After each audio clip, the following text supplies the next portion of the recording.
Shalom, shalom, la rachok v'la karov. Warm greetings to all, near and far. I'm sorry I can't be with you in real time today.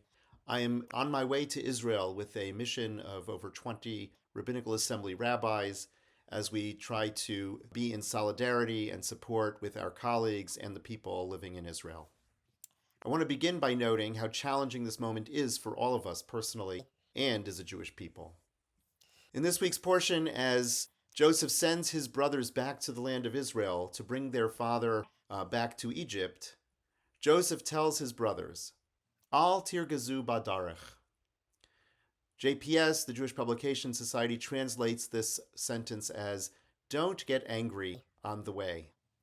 What we often say in Yiddish, don't get broiges with your brothers, either, as Rashi puts it, over a halachic disagreement, or, as Ibn Ezra says, over whose fault it was that they mistreated their brother so badly. But other commentators link the word tirgazu to the phrase in Psalms, Adonai malach tirgazu amim, where tirgazu means fear. At our recent convening, the On Being podcast host, Krista Tippett, reminded us of the relationship between anger and fear. She noted that anger is often a symptom of a much deeper set of emotions, including fear. Fear of loss, fear of change, fear for our lives. This fear often gets expressed as anger. I sensed this clearly in a previous visit to Israel in late October, and I felt it myself over these past 2 months. What's brought me comfort and strength in facing those fears is the sense of solidarity I've felt from all of us as a movement over these past 2 months. Together, we have brought many thousands of people to Washington for the March for Israel. We sponsored Solidarity Shabbat. We paired our congregations with specific hostages and their families. We made connections between our congregational leaders and counterparts in Israel. We provided webinars and support around synagogue security.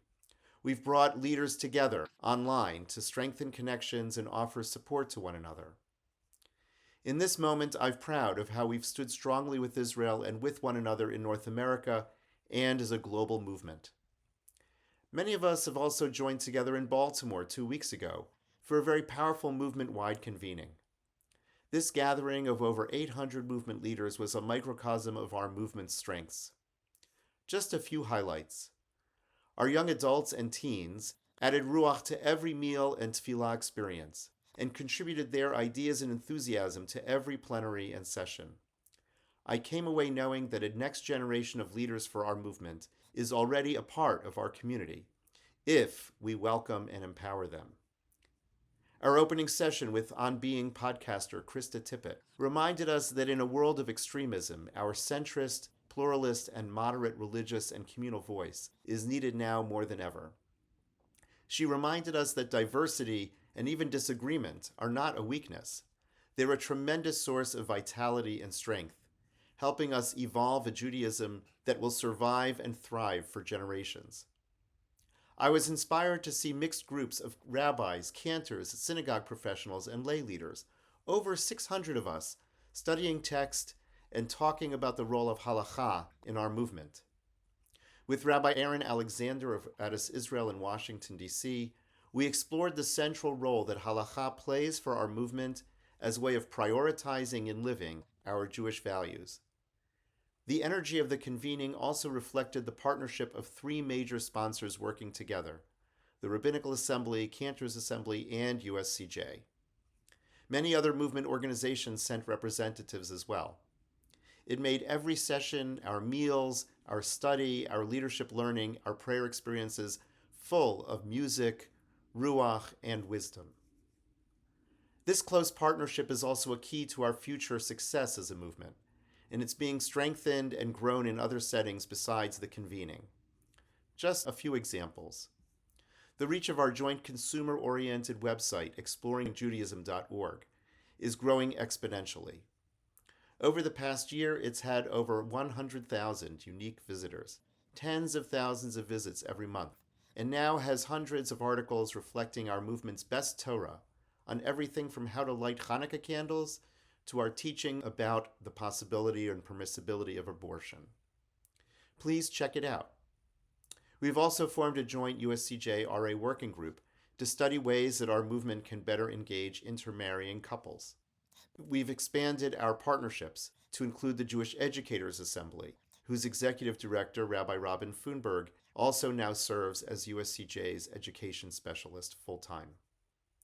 Our partnerships are inspiring other forms of innovation and change in USCJ and in our movement. You'll hear more later about how we are rethinking our approach to teen engagement and supporting and connecting our synagogues. We're grateful to every congregation whose financial support makes this work possible, and grateful for your partnership as we strengthen your communities and our movement. We're committed to continue the process of change as we work in several key areas. I left Baltimore more optimistic than ever about the future of our movement, inspired by innovative prayer and music, by new approaches to halakha and Torah study, the sense of togetherness, even as we came together from so many different backgrounds and communities. In this dark season, it brought tremendous light and renewed my soul. This is what our movement can be doing in each of our communities and collectively for the Jewish people and the world, moving past fear towards hope for our people's future and the thriving of our conservative Masorti movement. May our hostages come home soon, may we defeat our enemies, and may we experience shalom, peace.